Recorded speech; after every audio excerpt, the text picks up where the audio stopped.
a proposta é uma só, cada qual fazendo, se entreajudando, mas no fundo, a ideia é levar a mensagem dos Espíritos, que não é outra que não seja de Jesus, para todos aqueles que se interessarem e quiserem aprender conosco. Não somos mestres que nem Gamaliel, somos aprendizes.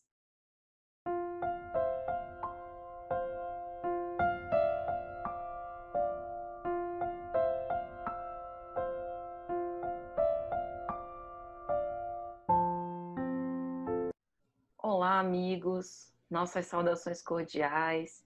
Estamos aqui mais uma vez para o canal Lições de Amor, no nosso quadro paulatino, que visa extrair as preciosas lições da obra Paulo Estevão para dias difíceis. Eu sou Patrícia Lins, do canal Lições de Amor, e hoje nós estamos com um convidado muito especial, Robson Ferrer, do canal Roteiro Espírita. Por favor, Robson. Olá, pessoal.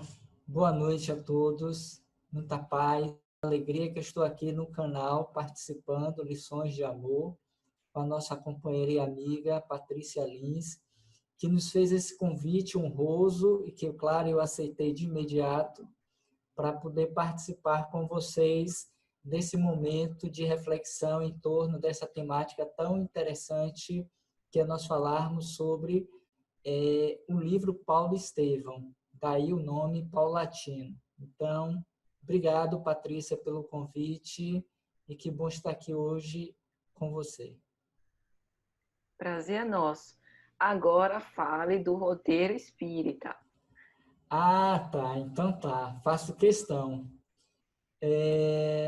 Roteiro Espírita, assim como Lições de Amor, é um canal voltado para a divulgação da doutrina espírita.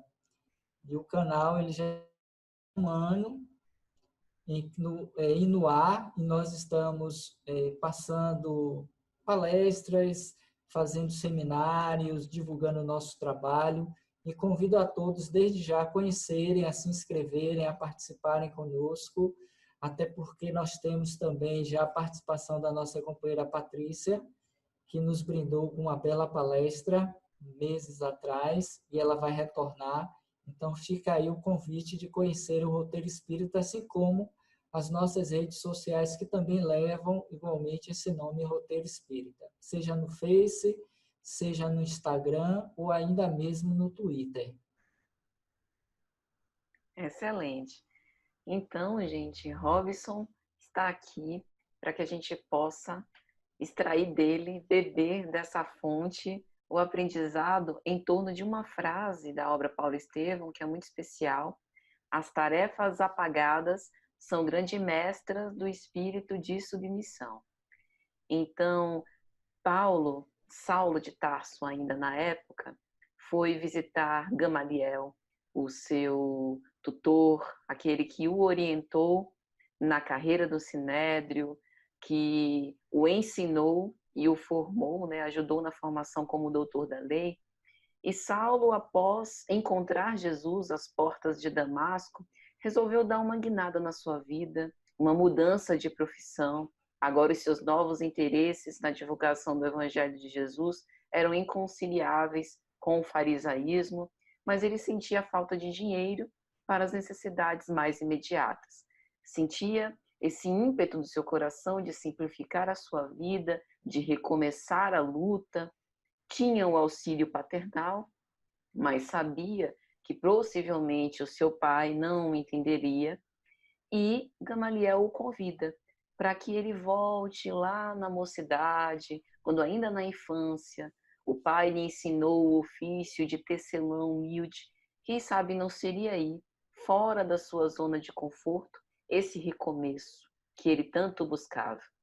E aí, num trecho da obra Paulo e Estevão, Emmanuel vai relatar, né, que Gamaliel diz a Saulo: foste humilde tecelão antes de conquistares os títulos honoríficos de Jerusalém.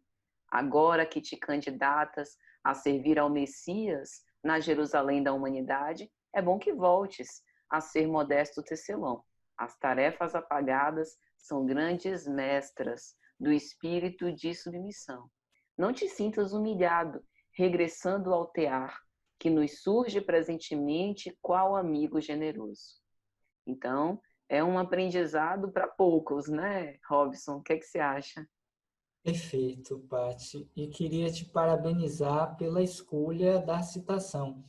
Enquanto eu li o capítulo, que merece ser lido todo o livro, na verdade, eu fiquei pensando essa grandeza de espírito tão significativa e que para muitos passaria batida diante da grandeza da obra, igualmente do próprio capítulo. Relendo esse capítulo segundo, da segunda parte do livro Paulo Estevam, que leva o nome de O Tecelão, eu fiquei pensando na necessidade, no desejo de reler todo o livro. Na verdade, para mim, o livro a obra mais bela de toda a obra complementar da doutrina espírita, em particular a romanceada.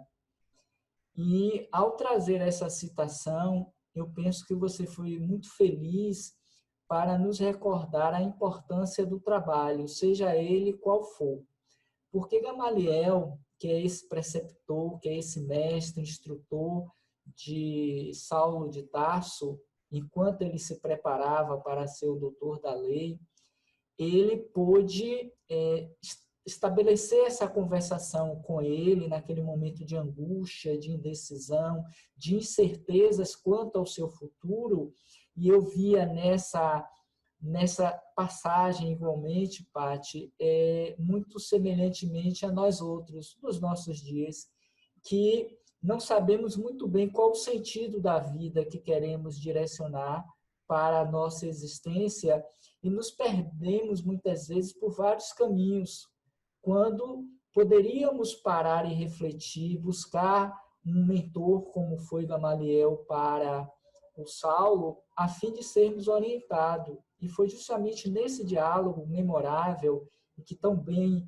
Emmanuel nos narra, que ele foi perceber que realmente e aparentemente não tinha um sentido quando o seu pai, Jacob, já no início do seu desenvolvimento, né, formativo, fez com que ele aprendesse a primeira lição, e Emmanuel conta isso, talvez já nesse sentido, porque caso não desse certo, ele teria uma atividade para desenvolver e para sobreviver. E aí, como ele entrou pela área da justiça, da política, e se consagrou um doutor da lei, dos mais experimentados, dos mais reconhecidos à época, certamente ele não via mais a necessidade, talvez nem mais se lembrasse, fato é que Gamaliel fez recordá-lo de que o pai havia ensinado a ele uma tarefa que aparentemente simples, humilde, mas que seria o ponto inicial da transformação daquele que era o perseguidor para aquele que seria mais tarde o grande evangelizador, o propagador da mensagem do cristianismo nascente. Então, quando ele traz a citação, as tarefas apagadas são grandes mestras do espírito de submissão, nos faz lembrar, e eu acredito que você também concorde com essa nossa fala, de que quantas foram as atividades que nós desenvolvemos no decorrer da nossa existência, do nosso processo formativo, seja ela intelectual, seja ela técnica, e que nós esquecemos, deixamos de lado, porque ainda temos, infelizmente, na nossa sociedade, essa questão da valorização da profissão, daquela que a gente considera socialmente aceitável, nobre, que dá dinheiro, que dá status, daquela que nem se deve pensar. Mas que, na verdade, exatamente essa, e principalmente aquela que é utilizada do manuseio das mãos, das tarefas simples que ninguém vê e reconhece, é que talvez, claro, porque vai depender da conduta de cada um, é que aos olhos de Deus tem muito mais valor do que aquelas exponenciais e que tem todo esse holofote por cima e que às vezes pode ser um perigo para aquela alma, uma vez que nós vemos tanto esta realidade no nosso dia, os chamados escândalos propostos por Jesus. O escândalo é necessário, mas ai de quem traga o escândalo. E quantos são os eventos escandalosos hoje na nossa sociedade por conta desses homens e mulheres que, se utilizando dessas tarefas nobres do ponto de vista social, né, que dá esse requinte de poder e de valor, de extrato social, e que tem denegrido a moral e a imagem dessas pessoas. Você concorda? O que você pensa quanto a isso também? Concordo plenamente, Robson. Acho que você foi muito feliz, porque às vezes a luz, a fama, né, aquele minuto de evidência chama a atenção de muitos, mas nem sempre a gente está preparado para esse tipo de aparição, né? Perfeito. Numa palestra recente, Divaldo falava sobre isso. Olha, nós estamos passando por um momento de pandemia, convidados a ficar reclusos em casa, pelas recomendações médicas, sanitárias, da própria Federação Espírita. A gente tem visto muitas iniciativas de corações fazendo transmissões ao vivo, mas a gente não pode esquecer que antes de divulgar a doutrina, tem que estudar a doutrina. Perfeito. Tem que se preparar, né? Uhum. Ainda dentro dessas ideias que você traz também, eu achei bem pertinente que um pouquinho antes dessa citação de Gamaliel, ele vai questionar ao Saulo qual teria sido a atividade ou aprendizagem do pai dele dentro das tradições de então lhe propusera. E ele vai dizer assim: consoante os costumes da nossa raça, meu pai mandou-me aprender o ofício de tecelão, como sabeis, porque era uma prática recorrente à época, né, dentro daquela estruturação social e familiar de então. Então, ele precisou passar por esse exercício. E que hoje nós vemos muitas vezes essa falta desse sagrado, dessa conduta, desse desenvolvimento de habilidades que possam preparar a criança no seu processo de desenvolvimento intelecto moral para se fortalecer frente aos desafios. Porque a gente vê muito hoje, fazendo um paralelo com a nossa atualidade, a nossa modernidade, que as pessoas ficam muito naquela posição da espera, de quem aguarda, de quem fica dependente do outro, quando não do pai, da mãe, de terceiros, e não investe no seu labor sincero, honesto, para poder, a partir dali, auferir o seu próprio ganho, o seu próprio lucro dentro da honestidade. Porque quando você traz esse exemplo de Divaldo quanto à pandemia, é o que a gente tem visto muito hoje também. Quantas são as pessoas que estão tentando se beneficiar, ganhar absurdamente e de uma forma desonesta com o sofrimento e a necessidade das outras pessoas. Então, a gente, nesse diálogo, que aí eu convido os participantes, os ouvintes desse nosso encontro, a lerem o capítulo, a aprofundarem para poder ver a grandeza dos ensinamentos que, passados mais de 2000 anos, ainda também repercutem nos nossos dias, para nós, hoje, frente não apenas à pandemia social que aí está, mas para as nossas pandemias, incertezas, inquietações.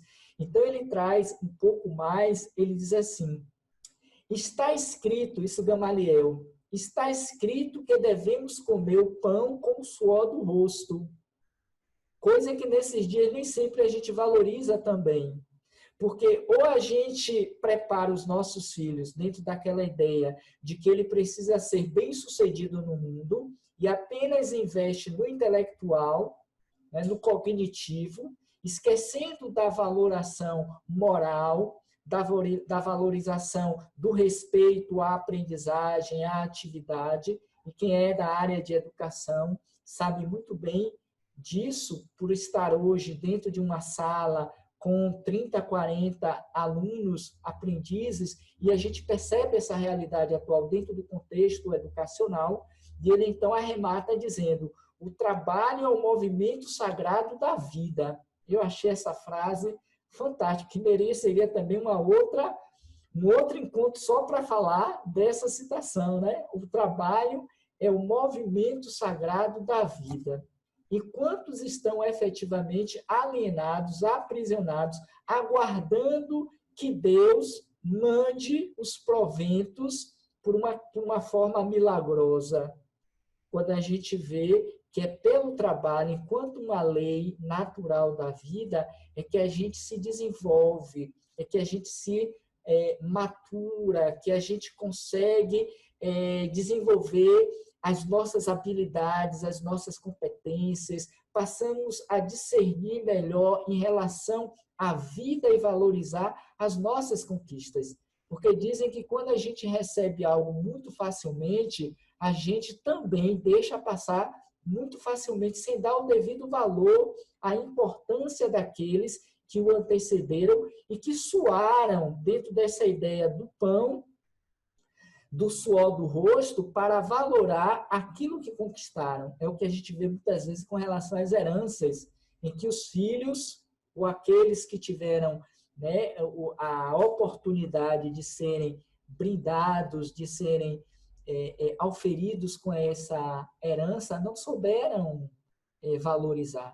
Então, eu acho que essa citação também é bem interessante, que o trabalho é o movimento sagrado da vida. E a gente pode se perguntar, como é que está essa questão em nós? Né? Porque Paulo, depois dali, você sabe muito bem que você é um especialista, ou está se tornando um especialista de Paulo e Estevão, ele, dali houve uma transformação, tanto é que ele vai para o deserto de Dan, o oásis de Dan, e ali ele vai trabalhar durante 3 anos, refletindo, pensando, maturando, deixando que o homem velho morresse, para ressurgir mais adiante esse homem novo, que se configurará no Paulo de Tarso, para defender, tal qual fizera quanto à lei antiga, os princípios da nova doutrina de Jesus, que nós conhecemos como o cristianismo.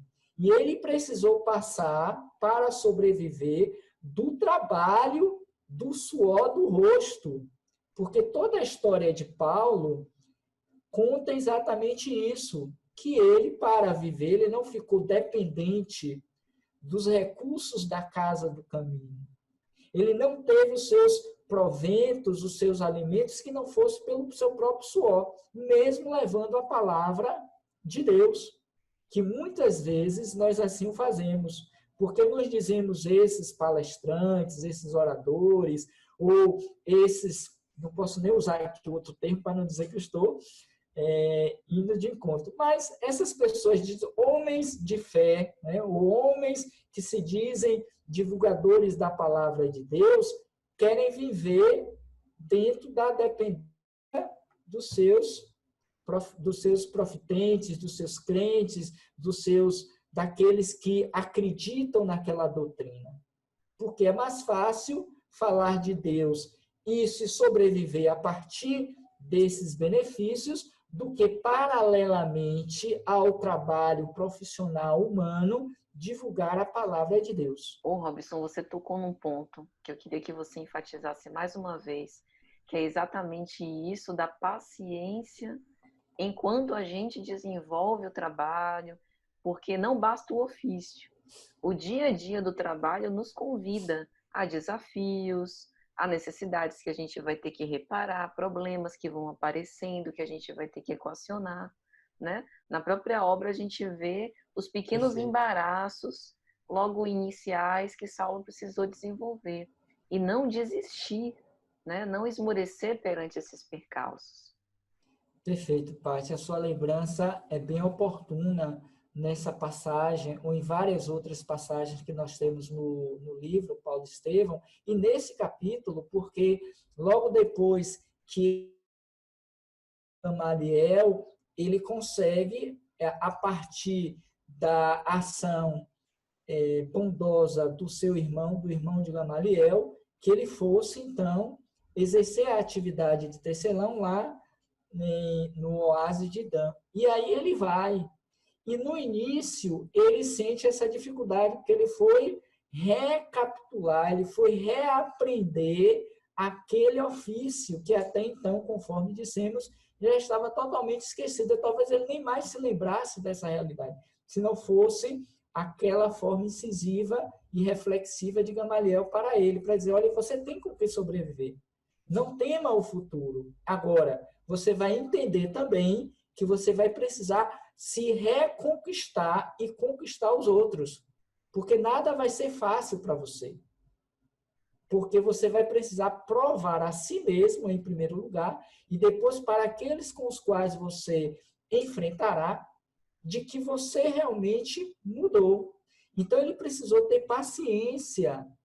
Ele foi para o deserto, no qual o local não passava sequer ninguém, a não ser no momento daquele trânsito de mercadoria que deixava, que entregava, que pegava, mas ele precisou viver mesmo no deserto para fazer a reconciliação consigo mesmo, para refletir sobre a sua vida até então, antes desse momento que foi decisivo na sua vida, que foi a passagem da estrada de Damasco, e ele, diante da luz que me cega e que questiona, Saulo, Saulo, por que me persegues? E ele, então, atônito ainda, pergunta, quem sois? Sou Jesus a quem persegues. E ele se dá conta de que aquele que ele perseguia era, no fundo, aquele que ele amava. Porque se assim não fosse, ele não teria cedido. Ele não teria questionado logo depois, Senhor, que queres tu que eu faça? E obediente, pacientemente, ele seguiu as diretrizes.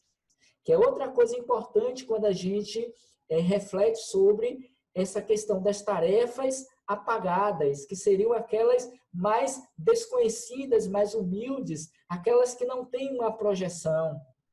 Porque dentro do nosso conceito hoje social, você deve se formar em uma profissão, em uma atividade que lhe traga recursos financeiros, que lhe dê projeção social. E tudo isso Paulo precisou readquirir para poder realmente viver a mensagem do Cristo. Foram 3 anos, talvez mais significativo do que todos os outros que ele vivenciou na execução da sua tarefa. Ele desenvolveu a paciência, a humildade, a renúncia, ele desenvolveu a tolerância, porque ele era um espírito impetuoso, né? Ele era ativo e ele não gostava de receber ordem, até porque era um doutor da lei, ele era que ditava as ordens.